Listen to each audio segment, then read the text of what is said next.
و خدمەتان بۆ پێشکەشکردنی ئەدامەی بەرنامەی ئەو حوتۆی تەلەڤیزیۆنی پەرتۆ لەم بەشە لە بەرنامە داوەتمان کردووە لە هوماینی و گودازگەر ئەندامی کۆمیتەی کوردستانی حیزبی حکمەتیز قسە و باسەکەین سەبارەت بە منشورێکە ماوەی لەو پێشە 19 ئەسفەندا لەلایەن جەریانی ڕاست و مەجموعەیەک لەم کەسانە منتشر بوو. پێشەوەی پرسیارەکانە مارەسە بکەم بۆەوەی دەنگ ئیتمینانی لێ پەیدا بکەین. هوماینی گودازگەرەکە دەنگی منەبیسی بەخێربێی بۆ ستودیۆی تەلەڤیزیۆنی پەرتۆ. زۆر سپاستانەکەم، دەنگتان زۆر باشە، ڕیز و سڵام هەیە بۆ خۆتان و بۆ بینەرانی خۆشەویستی تەلەڤیزیۆنی پەرتۆ. زۆر سپاس بۆ تۆ. هوماینی گودازگەر هەروەکو ئیشارەم کرد بۆ خۆت ئاگاداری لە 19 ئەسفەندا منشورێک لەلایەن بەیسا ڕەزا پالەوی و 5-6 نەفەری دیکە کە لەگەڵین و هاومەنافە و هاوتەبەقە و هاوچینی خۆین بڵاو بوو. حەزەکەم لە زبانی ئەوە ببیستم کە چ لە ناو ئێرانە و چ لە دەرەوەی ئێران ئەم منشورە چەنێ موردی پەسەند و ئیستیقبالی خەڵک قەراری گرت. بە تۆری واقعی ئەگەر تماشایکەن هەر لە ئەوڵی ئەم ئاخێزەوە کە لە ئاخری هاوینی ڕابردووە دەسی پێکرد، باڵی ڕاست وە جەرایاناتی مختلف بە تایبەت لە دەرەوەی وڵات دائیسە چەندانە لە ئەم تێکۆشان و حوڵانیانە داوە بۆ ئەوە کە بتوانن جۆری یەک بگرن و بتوانن بە قەوڵی خۆیان ئالتەرناتیڤێ بۆ جێگەی جمهوری ئیسلامی دابین بکرد. ئەوەی کە لە ئەم ماوابوو دیتمان ئیتر لە پەیامی ساڵی تازەی ئەم میلادی ئەم جەماعەتەوە هەتا مەسەلەی وەکاڵەت و هەتا ئەمانە کە هاتە ئەم منشورە کە پێش ئەوە ماوەی لە دانشگای بوونەوەیان کرد کە هەموو کەس لێ ئاگادارە. حقیقت ئەوەیە کە ئەوەی کە لەناو ئەو ئاخێزە ئینقلابیا بووە هیچ وەخت بانیان لەم شش کەسە نەکردووە. جوابی سوالەکەی ئەوە کە چەندێ پایگای هەیە لە نێو داخڵە و چەندێ پایگای هەیە لە ناوەوە. هیچ وەخت باسی ئەوەیان بانی ئەوەیان نەکرد کە فەرمونون ئەم 5-6 کەسە وا لە ئەوڵەوە 8 کەس بوون بێن ببن بە ڕاهبەر ئێمە. ئەو ئاخێز و ئینقلابە ئەسڵەن داخوازەکانی بافتی مردمەکەی شعارەکانی تەوەقوعەکانی لەگەڵ ئەو شتانەی وا ئەمانە بوویانە ئاسمان تا زەوی فەرقی بوو. بەتایبەت سەرکردەی ئەمانە کە ڕەزا پەهلەویە لە 40 ساڵی ڕابردووە ئەسەن بە قەوڵی خۆی ئەسەن گەرێکی نەم بۆ کاری سیاسی بکە، هەموو کەس ئەزانێ لە نەتیجا هیچ موردێ بۆ ئەوە نەبوو کە بانێکیان لێ بکرێت و نازانم پێیان بڵێ فەرمونون ئێوە ببن بە ڕەهبەر ئێمە و یا بەرنامەیە دابنن بە ئەم جامعە بکەوێتە شۆرە بێگانە بوون. ینی بەرەی شوڤینیستی ئەو جەماعەتە ڕاستە بەڕاستی لە نێو ئەو ئاخێزا لە شعارەکانیان لە ئەم 6 مانگەیە 3 مانگ و ئەم 6 مانگەی ڕابردووە بەتایبەت دەسێتمانی ئەوڵاکە زۆر بە ئێسڵا بە گەرم و گوڕ لە مەیدانا بوو. هیچ بانیکی لەم جەریاناتە نەکرد. تەنانەت لە کوردستانی شەرئاوە کەسێ بانی نەکرد لە ناسیۆنالیستەکان وەرن لێرە بۆ ئێمە خودمختاری بگرن، وەرن لێرە بۆ ئێمە نازانم ئێمە نەجار بدەن. ئەسڵەن ئەوێ حاڵ و حەوایەکی تری بوو. هیچ ڕەبتی بەوە نەبوو کە جەماعەتی ڕاست بێن بڵێن ئێمە لەگەڵ دەوڵەتانی خارجی قسە ئەکەین لەو دووە لە جێگەی جمهوری ئیسلامی حکوومەتێکتان بۆ تێرین. ئەسڵەن هیچ ڕەبتی بەوە نەبوو کە خەڵک داوایان کردبێت سپای پاسداران و ئەرتەش ئیدغام بکەن و بە ئیسلاح کڵاو بنێنە سەر خەڵک بڵێن ئەوە سپای پاسدارانمان منحل کردەوە. ئەمانەوە ئەرستانیەکەم لە نێو منشورەکەی بە ئیسلاح منشوری ئەم جەماعەتە هەیە. لە هیچ کوێ باسی ئەوە نەکرابوو کە باسی یەکپارچەجی ئێران بکرێت. خەڵکی داوای ئەویانە کرد لە ئەم ئاعترازات و ئاخێزە. مردم داوای هیچ کام لە ئەم شتانەیان نەکرد. مردم کەی داوای ئەویانە کرد کە مبارزات ئەبێ مەسەڵەن خشونەت گوریز بێت. دیارە خشونەت خراپە، بەڵام ئەوەی کە ئەمانە باسییان کردووە لەو منشوریانە منزوریان هەڵمەتی خەڵک بووە بۆ دیفاع لە خۆیان بەرامبەر بە هێزەکانی جمهوری ئیسلامی، بەرامبەر بە کەڵانتەری و نازانم مەراکزی جەهل و خۆرافە کە لە بەعض شارەکان شارێکە خەڵک پەلاماریان داستەری. خەڵکەی ئەمانەیان هین کرد محکوم کرد. کەی ئەمانە شعار بوو، کەی ئەمەی کە ئەمانە لە منشوران و سیویانە هیچ کام لەمانە شعار و داخوازی خەڵک نەبوو، لەوێ ڕادیکال بوو وە شتێتر بوو. تەنانەت چونکە عەبدوڵای موحدەدیشیان هاتا لە کوردستانی شوانە بوو، لە کوردستانی شەر مەرگ بەر دیکتاتۆر، ئازادی، بەرابەری و ئەبێ حاکمیت بەدەست خەڵکەوە بێ، بۆ فەقر، بۆ نەداری، زیندانی سیاسی ئەبێ ئازادکردیە، ئیعدام نامێ بمێنێت و ئەو هاوبەستگیە لەگەڵ سەراسەری ئێرانە بوو. کەس باسی لە عەبدوڵای موحدەدی نەکرد وەرە خودمختاری یا ئەمەی کە ئێستا گەرەکێسی فدرالیسمان بۆ دابین بکە. هەرچەند ئەوەیشیان لێ قبول نەکردووە. لە نەتیجا ئەوە کە ڕاستی بێ لە جوابی سوالەکەی ئێوە منشوری ئەمانە نە بە ئاعترازات و خەباتی چەند مانگەی خەڵکی ئێرانەوە ڕەبتێکی بوو نە لە دەرەوە نە ناوەوەی وڵات نە لە دەرەوەی وڵات و نە وەرگیرا لەلایەن ئەوانەوە و مربوط بوو بە پیلان و بەرنمەیەکی تر کە هەمیشە ڕاستەکان لە بزەنگایەکی ئاواکە شۆڕشێت تێتەمەیان ئاخەزێت تێتەمەیان ئەیانەوێ بە کۆمەک دەوڵەتگەر غەربی بتوانن جۆرێ قەیچی بکەن و سواری سەری بین. ئەگینا بە تەوری واقعی هیچ ڕیشەیەکی لە قیامی چەندمانی ڕابردووی مردمی ئێرانە نەبوو، هەروە لە دەروەوەی وڵاتی هەروە کە خۆتان ئەزانن یەک لە دوای یەک پوچەڵ ئەبووەوە و ئەم دانیشیان هەروەک ئەبینین هەرچەند ئەم کشوەر و ئەو کشوەرەکەن و ئەم پارلمان و ئەو پارلمان بۆ خۆیان جەلسەدا ئەن و خەڵک داوەتەکەن و ڕۆژنامەنگار و تەلەڤیزیۆن و رادیۆن و میدیا داوەتەکەن، بەڵام بە تۆری واقع بۆیانی نەگرتووە و ڕەبتێکی بە ئاخێز و قیامی لە جەرەیانان نییە. زۆر سال بۆ تەوزیعەکانت هەمانی گودازگەر خۆت چەندین نمونەت باز کرد کە ئەم منشورە زۆر بێڕەبت و هیچ نزیکایەتی و قەرابەتێکی لەگەڵ خاست و متالەبەی خەڵکی ئێران و وانە نەبووە، شتێکی بێڕەبت بووە و مادام کە وایە ئەمان ئەگەر ڕاستەکەن 1% لە جەهەتی خاست و متالەبە و ئازادی و ڕەهایی و ڕزگاری ئەم خەڵکی ئێرانەکە وەسیعەن هاتوونەتە مەیدان و لە هەموو شتێکی جمهوری ئیسلامی گوزەریان کردووە، ئەگەر بەمە مۆتەقیدن چۆنە دەزانن لەلایەن دەلان تەشەکولی سیاسی و لە ئێرانە منشورێکی زۆر ڕادیکاڵ و ڕۆشن و جدی لە جەهەت مەنافعی ئەو خەڵکە ڕاپەریوەدا مەترا کراوە دراوەتە دەرەوە، ئەگەر 1%یش ڕاستەکەن لە جەهەتی ئەمەیان چۆنە لەم منشورە دیفاعیان نەکردون هاتوون منشورێکی ئاوا بێڕەبکیان بۆ خەڵک مەترا کردووە. ئەم ئاخەزەکە لە ئێرانە بوو ڕاپەڕینێک وا بوو و ئێستا شەر ئیدامی هەیە بە کەم و زۆری دوای ماوەیە قوتبی بوو بە دوو قوتبێ باڵی ڕاست بوو کە خەریکە ئالتەرناتیوی خۆی با و جۆرە دابینەکە، قوتبێکیش باڵی چەپی جامعە بوو کە بە تەوری واقع خەڵک و قیام کنندەکانی لەگەڵ بوون. یعنی دوای خودی ئەم قیامەکە لە ئێرانە کرا، دوای ئەم خیزشە ئینقلابیەوە لە ئێرانە بوو، تەبقاتی مختلف و بۆ چونگەری مختلف و چەپ و ڕاست بە تایبەت خەریکی دروستکردنی ئالتەرناتیوی خۆیان بوون. ئەوەی کە ئالتەرناتیوی ئەوەی کە منشوری ئەو بیجەرەیانە سنفی و مەدەنیە لە ئێرانە داویێسە دەرەوە بەرانبەر بە تەواوی منشور و پلاتفۆرمێکە کە ڕاستەکان هەیەیانە لەگەڵ یەکە ئەسڵن تەبانین دژی ئەوانن. ئەوە لەکوێ و باسی بە ئیسلاح ئەدغامکردنی سپای پاسداران ئەمن و ئەرتەش لەکوێ، مەسەڵەی حەفزی یەکپارچەکی ئێران لەکوێ کە ڕاستەکان باسییان کردووە کەوایە ئەوان بە مەنافعی خۆیان ئاگان جەناحی ڕاست ڕەزا پەهلەوی و ئەو جەماعەتەی کە لەگەڵیان نمایەندەی بورژوازی نمایەندەی سەرمایەدارانی ئۆپۆزیسیۆنی جمهوری ئیسلامین کە ئێستا ئیتر حتا ناتوانانی بڵێ بە جۆرێ پێیان ئۆپۆزیسیۆن چۆن لەگەڵ بەشگەرێ لەگەڵ خودی جمهوری ئیسلامی کە عیبارەت بێ لە ئیسلاح تەڵەبەکان یا ارتباطیان هەیە یا بەرنامەکانیان بە یەکەوە نزیکە. ئێوە تماشای داخوازەکانی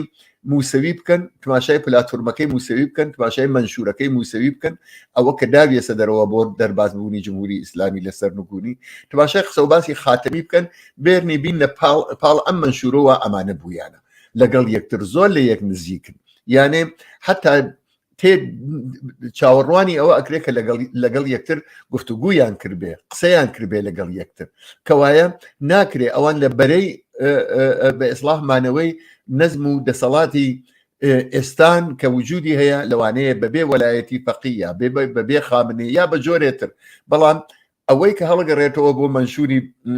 مەدەنی یا منشورگەرێتر کە هاتووە منشوری ژنان هاتووە، ئێوە دیوتانە بینەرانی ئێوە لەوانەیە دیتبێتیان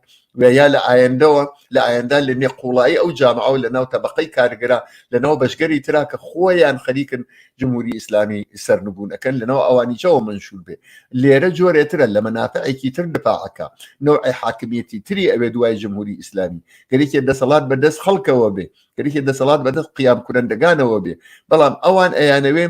بە شێوەی 100 ساڵی ڕابردوو کە دوو ئینقلاب لە ئێرانە کراوە ئەیانەوێ بە کۆمەک کشوەرگەری خارجی بتوانن قەیچی بکەن سەنگڵیەکان فقط عوەزکەن، مەقامەکان فقط عوەزکەن، تەنانەت ئەمانە بەعزە مەقامێکیش عوەز ناکەن و تویانە بەعزێ لە سەردار و نازانم سەرانی سپای پاسداران ئەخەنە ناو ئەرتش، یعنی هەر وەک خۆیان بۆ خۆیان ئەمێنەوە جەنایەتیان کردووە کردویانە. منزورم ئەوەیە کە دوو قوتبی جیاوازە کە دفاع ئەکا لە مەنافعی دوو تەبەقەی جیاواز، ئەوان ئەیانەوێ سەرمایەداری و بورژوازی ئێران هەروەها ڕابگرن، کاریگەر هەروە ئەستثمار بکرێت، خەڵک هەر لە فەقر و فاقا بن، تەبەقەیەکی جەماعەتێکی بازە ممتاز لە ئەو سەرەوە سەروەت و سامانی ئەم جامعە بەدەستیانەوە بێ، هەر وەک جمهوری ئیسلامی و یا حد نەجمهوری ئیسلامی، هەر وەک ڕژیمی قەبلیشە کە بازم هەر وەکو ئەمان بەشێکی گەورەی سەروەت و سامانی جامعەی بەدەستەوە بوو. لە نەتیجە ئەوان ناتوانن بێن ڕێی بدەن بە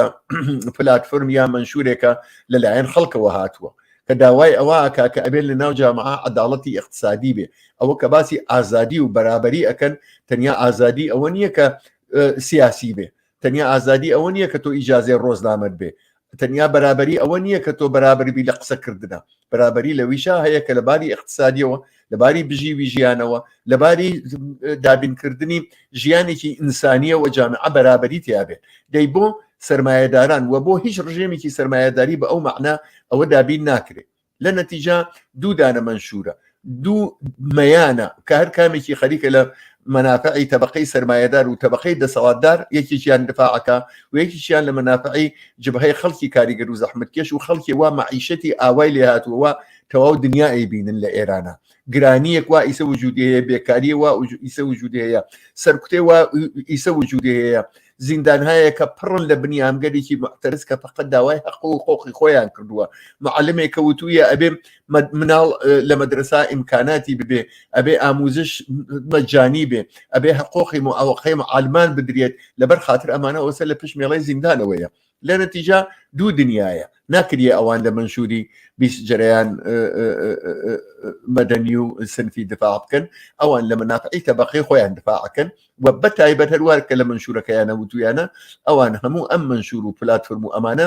بۆ ئەوە ئەنووسن و دای ئەنێن کە دەوڵەتانی غەڵبی و دەوڵەتانی خارجی پێ ڕازی بکەن کە بڵێن ئێمە ئەمە بەرنامەمانە بۆ داهاتوو و ئەوان انتخاب بکەن، لە واقعا تەوتەیەکە عەلەیهی انقلابی حاضر. زۆر سپاس بۆ تەوزیحەکانت هەمووانی گودازگەر. یەکێ لەم کەسانە کە لە پایە منشورە و ئیمزای منشورەی کردووە عەبدوڵڵا مۆتەدی، یەکێ لە مدافعانە کە لەگەڵ ئەم منشورەدا. ئەم کەسە ئەم شەخسە چه ئەهدافێک تاقیبەکە و دوایەوە چه ارتباطێکی ئەم منشورە تەیفی ڕاز لەگەڵ منشورێکە لەگەڵ لە دەرەوە لە کۆڵنا مەجموعەی منشوریاوە تاو جێگای من حضور زێرم بەیەکی دوو مەورد بووە کە نیشاندراوە ئەوانیش منشوریان باس کردومانە چەند نزیکایەتیە لەگەڵ ئەم تەیفەی ڕاستەومانەوە بە عام چه منفعەتێ تاقی بکەنەمانە. ئەمە معاملەیە ئەوەیە کە کەسێ وەکو مۆتەدی خەریکە ئەیکا بەڕاستی خەریکە معاملەکە بەو قیامە پڕشۆرەوە کە لە جامعەی کوردستانە هەیە لەگەڵ بورژوازی ئێران، خەریکە معاملەکە لەگەڵ باڵی ڕاست، خەریکە معاملەکە لەگەڵ کوڕی شای سابق و ئەوێت کە بە ئیسلاح ئەو ئەهدافەوە خۆی هەسی کە ئەویش عیبارەتە لە گرتنی بەشێکی چکۆلە لە قودرەت کە ئەوە ئیمکاناتی بدەن بە ئێمە شارەداری و فەرمانداری و نازانم ئوستانداری و ئەمانە هەر بەدەست عەبدوڵڵای مۆتەدی و دارودەسەکەیەوە بێ ئیتر گەیوە بە ئیسلاح ئەهدافی خۆی. خەریکە معاملەی پێوەکە، خەریکە معاملەی پێوەکە، بەڵام بە تەوری واقعی بۆیان ناچێتە سەر، هەر وەک من باسم کرد ئەو نەوعە معاملە و ئەو نەوعە بە ئیسلاح تەوتەئەکردنە عەلەیهی انقلابێکە لە جەرەیاندایە، عەلەیهی ئەو ئاخێزەوە ئێمە بە چاوی خۆمان دیمان پوچەڵە و کراوە هەر لە ئیسەوە، چونکە ئەگەر بینەرانی ئێوەیش سەرێ بکێشنە ناو میدیا تەنانەت لەلایەن لایەنگرانی خودی عەبدوڵڵای مۆتەدیەوە، تەنانەت لەلایەن متحدینیەوە وەکو بەرەی هاوکاری کوردستان کە وجودی هەیە و لەلایەن ئەحزابی تری کوردستانیەوە کە ئەوانیش اتفاقن لەباری سیاسیەوە هەر وەکو عەبدوڵڵای مۆتەدین، بەڵام ئیتر ئەو شتەوە ئەو مەکانەوە ئەو جێ پێی تێناوە و چووە سەناوی لەلایەن هەموو کەسێکەوە مەوردی هێرش و نەقد و ڕەخنەیە. لەبەر چی؟ لەبەر خاتر ئەوە کە هیچ کام لە داخوازەکانێکە لە شەشمانی ڕابردووە کۆمەڵانی خەڵک لە کوردستانی شەروەکو باقی ئێران داوایان کردووە لە نێو ئەو بەراکە ئەو ناوی دابین ناکردێ ئەوەڵین شتی هەرکە ئەو مەسلەی بە جۆرێتر تەمامیەتی عەرزیە ینی حەبزی یەکپارچگی ئێران هەریانی تەمامیەتی ئەرزی ئەوە بازم چرا سەوزێکە بۆ هەر دەوڵەتێکی سەرکوتگەر کە سۆزی لە تارانە بێتە سەرکار بۆ ئەوە کە لە هەرکوێک لەوانە هەروەها لە کوردستان بڵێ ئێمە ئەومان ناوێ ئەو زڵم و زۆرەمان ناوێت نامانەوێت ئیتر زڵم و ستەمی دووگانەمان لێ بچێت بازم سەرکوتی بکە یانێ لە واقع نوعێ قانونی ئەساسیان داناوە هەر لە ئیسە بە ئیجازێ خۆیان بۆ ئەوە کە هەر کەسێ فزە بکە هەر کەسێ ناڕزایەتێ بکە بە نێوی ئەوە کە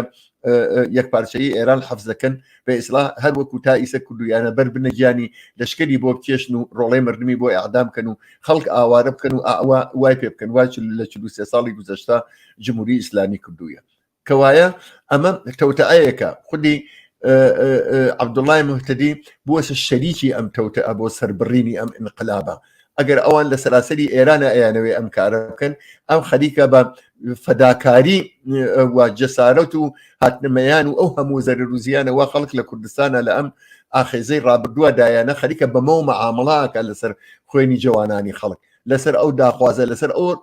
ڕاپەڕینە ڕادیکاڵە کە هەر وەک لە قسەکانمان من باسم کرد من پێم وایە بۆیان ناچێتە سەرەوە دلیلە ئەسڵیەکەیشی ئەوەیە کە ئەوەی وا لە ئێرانە و لە قەلەی جمهوری ئیسلامی ها لە ئارا و ئێمە بە چاوی خۆمان ئەیبینین دنیایەترە ڕادیکاڵە جۆرێک ئینسانیە بە ئەم تەوتە ئەگەرانی ئەمان ناخواوە جوابیان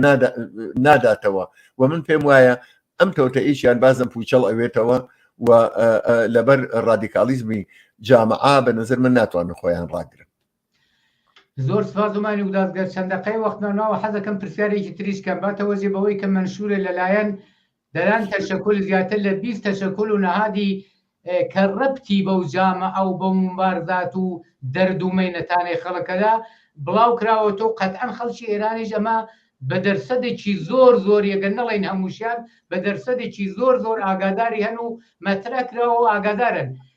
حەزەکەم پرسیارەکەم ئاوا بکەم ئەرک و وەزایفی ئەم خەڵکە کە لە مەیدانان دژ بە جمهوری ئیسلامی و لە مقابل ئەم خەوانەی کە ڕاست و ڕەزا پالەوی و عەبدوڵڵا موحتەدی بۆ داهاتووی ئێران